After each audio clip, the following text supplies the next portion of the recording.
America. We're running about, we've never run this late on the show before. We have so much information to share with you. We're trying to get the information out as fast as we can, and we're going to try to see if we can work something out at the end of the show. Don't miss a second of tonight's show, and we may take you over to the internet, or I don't know what we're going to do yet. Well, we still can.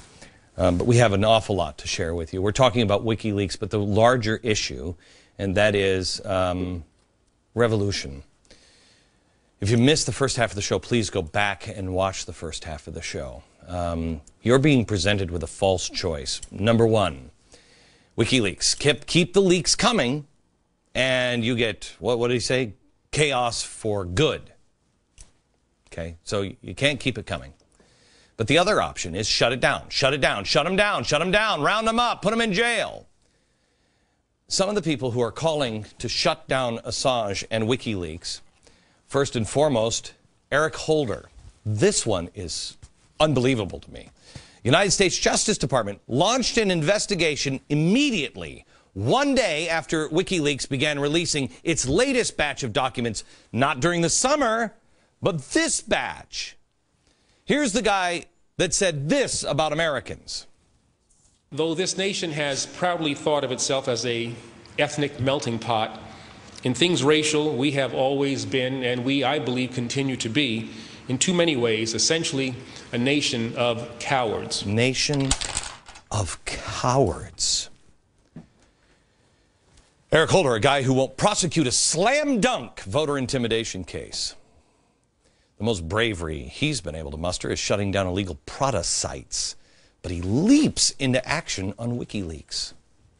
At the right time. Not the first time. Now. Other politicians have lined up to hammer WikiLeaks. There they are. Senator McConnell, Senator McCaskill, who said, I believe recently, she's a progressive Democrat, that we should get the pitchforks out. You have Senator Lieberman, Mike Huckabee, Senator Feinstein, you have Michael Chertoff, former Secretary of Homeland Security. Remember the guy who was invested in those scanners that you're now using? Charles Cully Stimson, senior legal fellow at the Heritage Foundation of all places. Representative King, Hoekstra, Senator Christopher Bond, Sarah Palin. Bill Kristol said why we can't act forcefully against WikiLeaks, why we can't use our various assets to harass and neutralize Julian Assange and his collaborators wherever they are. Mary Matlin, who I love, called him a terrorist. Sarah Palin, we should go after him like a terrorist. What's happening? What's happening? Honestly, some of these people are progressives. Some of these people, I don't think, have put everything together. World politicians. I've never said these words except as a joke, but I mean them now with everything in me. My fellow Americans, please listen to me. The world has changed. It has changed. It's no longer in the box that it always has been. What used to apply no longer does. And if you don't start thinking out of the box soon, the top will come down on top.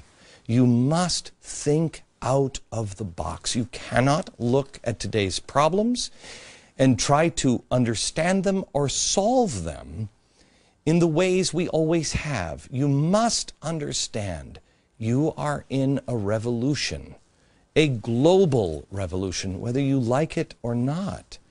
And the rules of the games have changed. Many politicians are good-hearted people, but they don't understand simple things like who Cass Sunstein is. The game has changed. China is the world's superpower now. And many people in the world at the top level are grabbing for the scraps at the table. Who can run the rest of the world, or who can run this area and give the service and the energy and everything else to China? Revolutionaries have plotted our demise for a very long time. Do not play the game they were expecting you to play. They're expecting you to continue to think in the box. Why do you think they've tried so hard to get us off the air?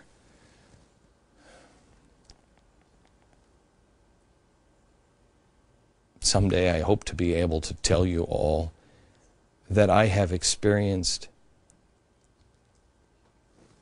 They know we have the answer.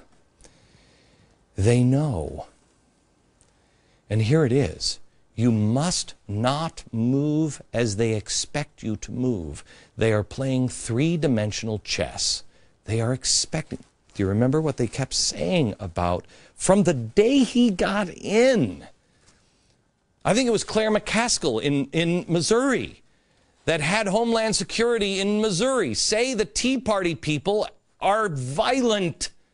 They expected you to be violent, and you weren't. 828 threw them for a loop. Why do you think they work so hard to poke and to poke and to poke? They need you to be violent. Well, if you won't do it, they'll get their minions to do it. Look, have you ever seen a bulletproof car? How was it the Prince and Camilla got their bulletproof car to drive into a crowd of people screaming for revolution?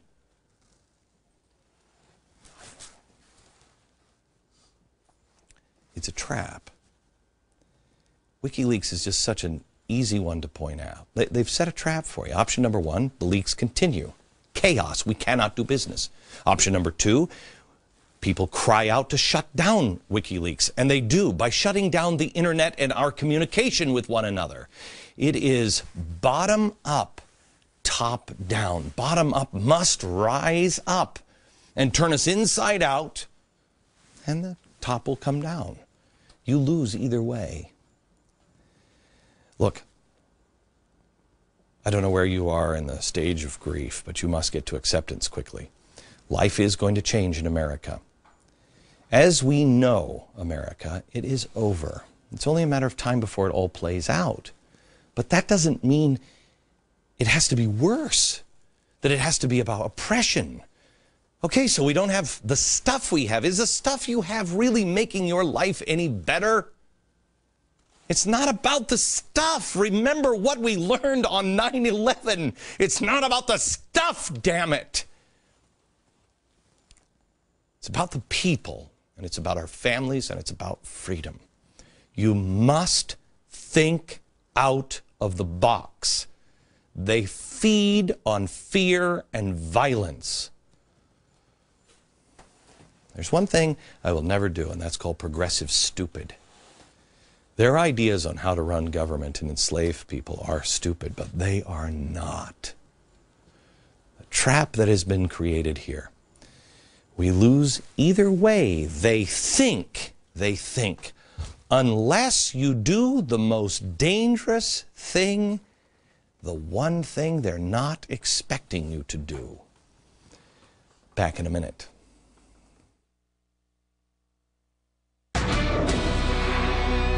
I've done too much blabbing today, and we're running very late on the show, so the show is going to continue at foxnews.com/Glenn Beck right at 6 p.m. I'm not going to leave the studio. The network will move, and then I ask you to join me online for just a few more minutes here. I want to show you one more thing. At the top of the program, we showed you Robert McChesney, founder of Free Press, who the PR of Free Press is now the spokesperson for the head of the FCC. He said revolution would not happen without media reform. Now here's Josh Silver. He's another founder of Free Press. The champions for net neutrality and how we need to protect the American people. Watch. The question is, should companies or the government be allowed to censor and block content that's on the web at will, or do they need to follow constitutional law? And so that's really, at the end of the day, what's the question here, and whether there should be stronger laws that enable the Federal Communications Commission to protect WikiLeaks and other transparency entities so that their content cannot be blocked. This is not about principle here for them. This is not about principle. They've boxed us in. Remember Arianna Huffington? As I just showed you, she's supporting Assange. For what? He's exposing the truth about government. He's doing basically what we do, except we're not breaking any laws. We're not sharing secrets. Every day at 5 o'clock on this show, that's what we do. We We express our point of view. And what does Ariana Huffington say about us? There is something that we need to really pay attention to with Glenn Beck. We cannot just dismiss him, because the truth of the matter is that there is a good reason why we have an exemption to the free speech protected by the First Amendment when we say you cannot shout fire in a crowded theater. Okay, so there's an exemption for me. But the same people would like to protect or give an award to the guy not shouting fire, but shouting revolution, shouting chaos. The difference here is I'm not helping them. It's not about principle of free speech. I will protect the free speech of anybody over at MSNBC. I will stand shoulder to shoulder with them. But I expose their plan here, the revolutionaries. The answer is not that hard, though. It is for them, because it's about principles. Honor, merit, and peace. I'll show you the answer next.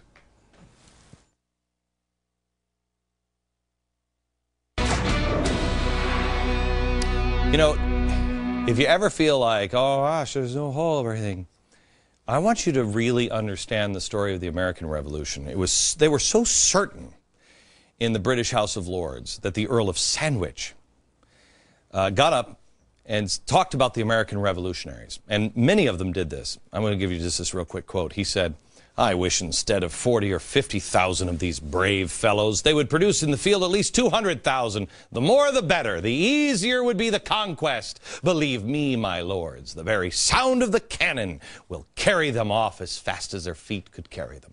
Well, he was wrong, wasn't he? Why? Why? Because this man knew. He wasn't a good general at first. He knew. He talked about the only way to beat the British was to be people of merit and honor. This was the inspiration for the Purple Heart, and this was the inspiration for 828. This was the original badge of merit given by George Washington. He knew the only way you could defeat the most powerful army on earth were to praise God and to be clean and virtuous in your own life and to know the principles. Please, I beg you, take this, give it to your kids, give it to your grandkids, give it to everybody you know. Memorize this. This is who he was. This is who he was. These are the principles of what we have in this country. Please read them and be a person of merit. He will solve the problem. On tomorrow's program, a man who I think is a George Washington. You will see struggle, merit, honor, liberating strife. Make sure you see tomorrow's program. And this show now continues at foxnews.com/Glenn Beck. Go there now. More you need to know. We didn't have time to squeeze in the show. From New York, good night, America.